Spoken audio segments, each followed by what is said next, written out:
This audio presentation of In Spite of Everything by Dr. Robert A. Russell is brought to you by audioenlightenment.com, copyright 2022, all rights reserved. Introduction. Why are you reading this book? We have to assume that the title interested or challenged you. We have to assume that from the experience you know what it is to meet with a difficulty that must be overcome, to climb a mountain that seemingly has no crest, to follow a trail that has proved endless, to endure a pain or sorrow from which there seems to be no escape. These are experiences common to man. Unfortunately, the will to overcome in spite of everything is less common. Fortunate is the individual who learns that obstacle, heights, and barriers do not have to be conquered by the will alone, who learns that since he is one with God, he has access to all the might and power and majesty of the spiritual kingdom. This book is for the man in search of knowledge of his spiritual power and of the way to use it wisely. This book, then, is for everyone. Deep in man's heart is his desire to live a good life, to earn promised blessings, to help build a better world. Universal experiences tend to reinforce the knowledge that all men are brothers and that the spiritual man triumphs in the end. Someone has wisely said that there are in the end only two motives for action. We act in spite of something or because of it. In reality, the two are one, for determination to overcome, to conquer, to demonstrate power depends upon the ability to sense the need and the awareness of potential power to meet it. The end result is the same whether we act in spite of opposition or because of encouragement. May you find the help you seek as you study these pages. Robert A. Russell. Chapter 1. In spite of bottlenecks. What is this wall of Jericho that faces me? Asks the man who is meeting with repeated failures. What is this unfriendly power that moves against me and destroys my effort? Why can't I put this deal over? Why does it hang fire? Why don't these people come to terms? Why don't they make up their minds? Inquires another baffled businessman. A housewife laments. Another month gone and we just made expenses. Can't we ever get ahead the way others do? The use of the word bottleneck to describe a condition that checks progress is a happy choice for those who enjoy figurative speech. We know immediately when we hear the word that there is a congestion of some sort, that power of some kind is attempting to move through a channel that is too small for it. We have bottlenecks in traffic, on the sales floor, in the business office, and in transportation areas. But the serious bottlenecks are those that occur in our spiritual lives. The important thing in a bottleneck in which you are involved in is not what is happening or not happening in the material world, but what is happening to you as you experience it. What is the trend of your mind? What do you intend to do about the delay or defeat? What are you going to make of it? Are you big enough to see it as a challenge, to accept it as a warning, to be grateful for its occurrence? There are persons who have grown so accustomed to misfortune, to repeated setbacks, to chronic ill health that they apparently accept their state and live with it without much rebellion. They don't know a bottleneck when they see it. The truth student, however, having experienced a harmonious living that results from the realization of man's unity with God, and having accepted the attributes of God as his, should be instantly alerted when the pattern of his living changes. He should be quick to recognize a bottleneck and to ask, why should I fail to solve a problem of this kind when I have overcome so many like it, when I have helped others to overcome similar problems? What is the matter with me? Why do my prayers and treatments fall upon stony ground? In truth, I ask of him, how long have you been studying truth? How many demonstrations have you had? You still believe in the omnipotence of God despite this delay? You still believe in the power of God to make man free? Well, certainly I do, is his response. The barriers to action, the bottleneck to progress, the hurdle in the race must then be found. Since the law is perfect and the good we seek is already in manifestation, the conclusion must be that the source of the trouble is within the seeker. There are many possibilities for cause of temporary failure. Let us think through them one by one. Case number 1, the overcomplacent. What do the Scriptures say? Let him that thinketh he standeth take heed lest he fall. It is very easy after one has made many demonstrations in prayer to fall back into slipshod ways of materialistic thinking and living. It is easy to forget that continued success in prayer requires daily discipline of the mind. The soul grows through exercise just as the muscles do. It fails from lack of use. It grows on resistance. It is strange, isn't it?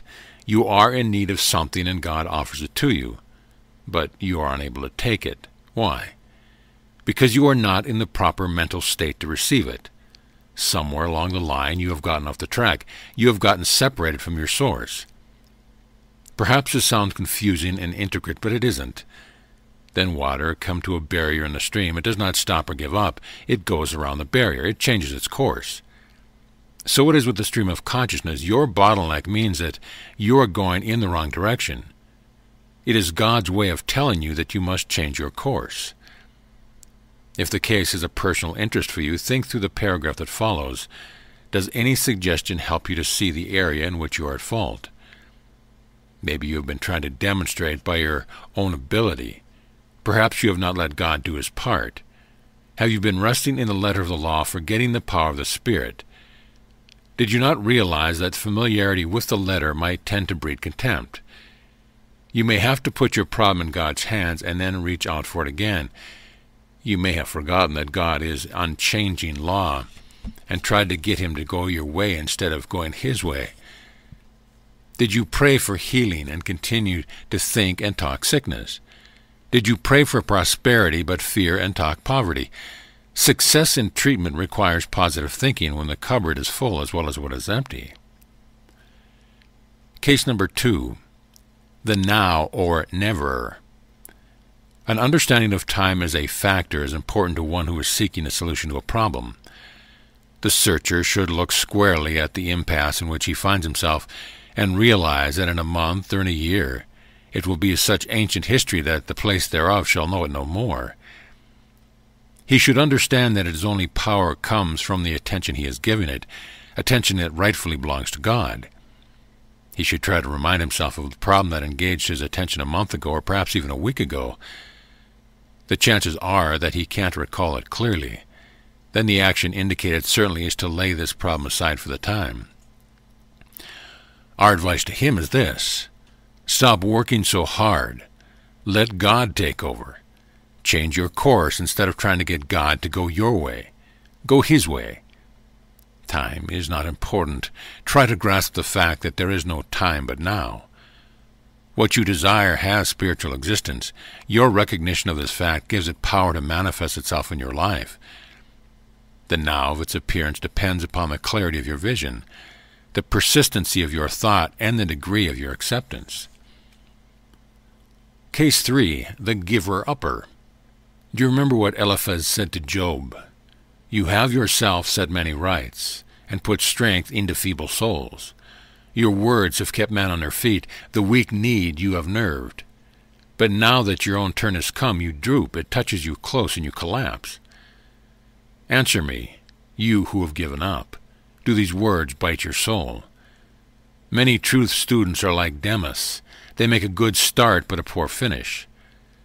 St. Paul, in his letter to Philemon, speaks of Demas as a trustworthy and promising disciple. In his second letter to Timothy, he says, Demas forsook me. What a familiar ring this report has, here today and gone tomorrow. One day up and the next day down, one day strong and the next day weak. The story of Demas is the story of a man who made a wonderful beginning but a bad ending. Demas, my friend, my partner, Demas, my fellow worker, Demas forsook me. Demas gave up before he had reached his goal. Demas couldn't hold on. He had no staying power. Have you ever met Demas? Then look into your mirror. Yes, my friend, there is a Demas in every man. He is that something in each of us which tends to crumble under pressure. Paul is given a prominent place in the Bible, but Demas is mentioned only 3 times. But Paul was a failure, you say. That is true. Paul failed in many things, but he himself did not become a failure. Paul had a quality of consciousness and faith that enabled him to see through to the end. His approach to difficult problems was like that of the stonemason splitting a block of granite. Every blow makes its mark, but the last blow splits the block. So it is in spiritual work. Efficiency comes out of persistency. The dauntless man will not only repel disaster, but bring victory out of defeat. Demas is a symbol of the divided mind. His loyalty was divided between God and the world. There was no staying power in his religion. He followed Christ, but had never been captured by him. His Christianity was like a tent easily put up and easily taken down. He had faith, but not enough of it to carry him through. He was suffering from halfwayness. When a man exhibits skill in handling difficult situations, it is not that he has more favor with God than other men, but that he knows better how to face his problems. He has a finer quality of consciousness and a firmer grip of truth. In fair weather, truth students look pretty much alike. In storms, their defects come to light. Trouble gets some persons down, but it lifts others up. The attitude of the successful person is the attitude of Job. Though he slay me, yet will I trust him. If our reaction to trouble is affirmative, trouble will make us better, strong, and nobler. If it is negative, it will make us bitter, weak, and ignoble. Many people fail in a crisis because they do not have a faith equal to their needs. Like Demas, they grasp the outer aspects of the Christian gospel, but never get beyond the symbol. They have words, and nothing to support them. If you are a giver-upper, you need to be honest with yourself. Are you putting first things first? Do you constantly practice the presence of God? Or do you call upon Him when you are in trouble? Do you discipline your thoughts and emotions? Do you have regular periods of silence, meditation, and spiritual reading? Case number 4, the half and halfer. There's a sign on a radiator in a certain hotel that says, "Please turn the radiators all the way on or all the way off. If they are turned only partially on, they will leak and be noisy." Is the implication clear? Are you a partial Christian? Then you must turn the radiator all the way on. Perhaps that is what is wrong with your prayers and treatment. Your demand is half-hearted. It does not reach the great creative power. It touches only the margin of your possibility. No matter how impossible, how incurable, how improbable a situation or condition may seem to be, God's power to act in it is limited only by the degree of your acceptance. The saying, "man's extremity is God's opportunity," is true only if we surrender the problem in its entirety into His hands. Where is there about this do-or-die attitude in a crisis that brings about an instant manifestation of God's power and deliverance? Isn't it the sudden awareness of our own inadequacy to cope with the problem? Isn't it the realization that Jesus had when He said, "I can of my own self do nothing"? These words did not emanate from despair or defeat, but from an understanding that God is the one and only source of all help. Man's extremity is God's opportunity because there is no time in a crisis to work out the problem for ourselves. We are compelled by the very nature of the need to let go of the problem and to accept divine guidance and help. Then shall thy light break forth as the morning, and thy healing shall spring forth speedily, and thy righteousness shall go before thee. The glory of Jehovah shall be thy reward. Then shalt thou call, and Jehovah will answer. Thou shalt cry, and He will say, "Here I am." Case number 5, the windmill tilter. Perhaps the cause of your trouble is hidden deep in your subconscious mind. It may be an old negative belief or fear that you have not yet uprooted. It may be the effect of a childhood experience that you have forgotten. Trying to fight this cause unscientifically is just as effective as tilting at a windmill. Jesus said of the subconscious mind, "They are like tombs whitewashed. They look comely on the outside, but inside they are full of dead men's bones and all manner of impurity." Buried deep in the subconscious are race beliefs, doubts, fears, inhibitions, and complexes. A slight movement in experience may bring an unexpected evil into manifestation. A violent antipathy toward an individual or situation and an unreasoning anger, an unfounded rejection may appear with such suddenness that you are suddenly baffled. If you can analyze your difficulty or ascertain its cause, you are well underway to free yourself from it. If you do not know the source, you must declare your freedom from every form of evil and your complete dependence upon God. The subconscious mind itself is the avenue by which we reach God most directly and through which He acts. declaring freedom from every form of evil so persistently, and with such confidence that the truth becomes a part of one's consciousness, causes the subconscious to create conditions for living that are free from evil. There is no problem, wall, or impasse that can resist the power of the subconscious. In metaphysics, we say that the truth manifests itself by means of its consciousness in you. There is a condition to be fulfilled. If the conscious mind goes in one direction, the subconscious in another, there is an impasse or bottleneck. To get good results in prayer, both phases of the mind must go in the same direction. That is, the acceptance must be complete. Whosoever shall not doubt in his heart or subconscious mind, but shall believe that which he saith in the conscious mind cometh to pass, he shall have it. Treatments that are not consistent with principle can never reveal the power and perfection of God. History has been made by those who have accepted the challenge of difficult situations and triumphed over them in spite of everything. Bottleneck experiences follow many patterns. For Jacob, it was a wrestling match. For David, it was the death of his son. For Socrates, it was a cup of hemlock. For St. Paul, it was a shipwreck. For John Bunyan, it was a prison. For Washington, it was Valley Forge. For Lincoln, it was a gun in the hand of a madman. For Sir Walter Scott, it was crippled limbs. For Disraeli, it was a racial prejudice. For Steinmetz, it was a rheumatic pain. For Franklin Roosevelt, it was polio. In spite of everything was a powerful phrase that is. It implies not only an unconquerable spirit, but a resolute will. It precedes an attitude that brings man and God together in an unbeatable combination. If a man has that attitude, he can meet any difficulty and overcome it. If he does not have it, he is ineffective and his work is unavailing. What to do in breaking a bottleneck? 1. Thank God for it. A bottleneck is a signal. If it were not for the stone wall that stopped you, you might have gone on to your destruction. To thank God for it, not only to make your agreement with your adversary, but to arrest his power. The bottleneck says, you are getting nowhere. It is time to change your course. Number 2, relax your grip. If God is going to work the problem out in divine order, he must have perfect freedom. Psychologists tell us that there is no problem that the subconscious mind cannot solve if the individual will just become still enough to let it do its work. How does one secure this stillness? We have the answer in the 112th Psalm. He shall not be afraid of evil tidings. His heart is fixed, trusting in the Lord. The way to get the mighty power of God flowing through the subconscious mind is to keep the thought centered on him. 3. Be confident. Cultivate faith and trust. Say many times a day, I can make this demonstration because the power is in me now. But feeling and imagination into the declaration.